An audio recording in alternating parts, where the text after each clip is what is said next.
अच्छा, किसी मरीज को शुगर की दवा लिखनी है तो उसको कैसे तय करेंगे? अच्छा, आप कह रहे हैं कि अगर किसी मरीज की शुगर आकस्मिक बहुत ज़्यादा निकल आती है 300, 400, 500 इमरजेंसी में, तो क्या हमारा रिस्पांस होना चाहिए? और यदि हम डॉक्टर हैं और प्रैक्टिस कर रहे हैं या पैरामेडिकल स्टाफ हैं तो हमें शुगर की कौन सी दवा लिखनी चाहिए?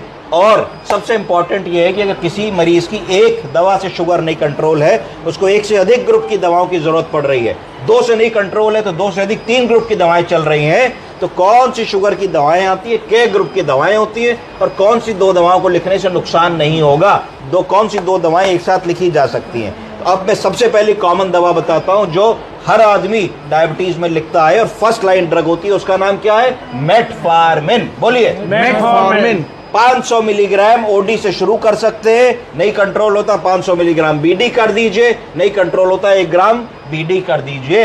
ये सेफ सुरक्षित दवा है, इसमें कोई समस्या ऐसी खास नहीं होती है। ये किस ग्रुप की दवा होती है बताइए? बाइगोनाइड।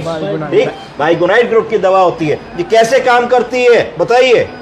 ये ग्लूकोज के एब्जॉर्प्शन को लिवर में रिड्यूस करती है और इंसुलिन की सेंसिटिविटी को बढ़ाती है। ये 2 काम करती है। ठीक है, तो पहली दवा मेटफॉर्मिन हो गई जो हम लोगों को फर्स्ट लाइन ड्रग में देनी है। अब इसके साथ क्या जोड़ेंगे अगर मेटफॉर्मिन से काम नहीं बन रहा? दूसरे ग्रुप की दवा का नाम है सल्फोनिलूरियाज। क्या है?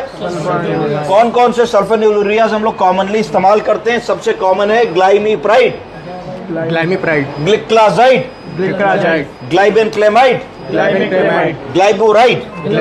ये 4 कॉमन सल्फोनिलूरियाज हैं जो हम उसके साथ में ऐड करते हैं। सल्फोनिलूरिया कैसे काम करती हैं? ये स्टिमुलेट करती हैं किसको? बीटा सेल्स को। कहाँ के? पैंक्रियास के। किस लिए? कि वो ज्यादा इंसुलिन बनाए। तो सबसे पहला फर्स्ट लाइन मेटफॉर्मिन। अगर मेटफॉर्मिन से काम नहीं बन रहा है तो हमारे डॉक्टर साहब डायबिटोलॉजिस्ट क्या कर सकते हैं? वो इसमें सल्फोनिलूरिया ऐड कर सकते हैं। सल्फोनिलूरिया 4 प्रकार की हो गई। ये कैसे काम करती है? बीटा सेल से कहती है और इंसुलिन बना, और इंसुलिन बना।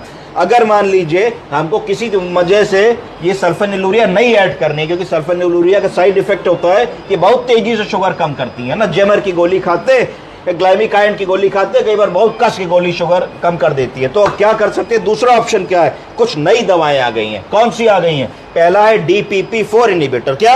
DPP-4 inhibitor. इनको कहते हैं ग्लिप्टिन्स। क्या?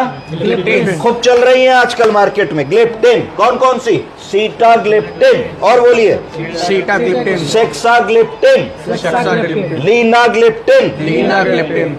इतनी सारी ग्लिप्टिन चल रही है ना, टेनिग्लिप्टिन। तो ये जो दवाएं हैं ये DPP-4 इनिबिटर्स होती हैं। ये कैसे काम करती हैं? DPP-4 इनिबिटर वर्क करता है, ब्लॉक करता है एंजाइम्स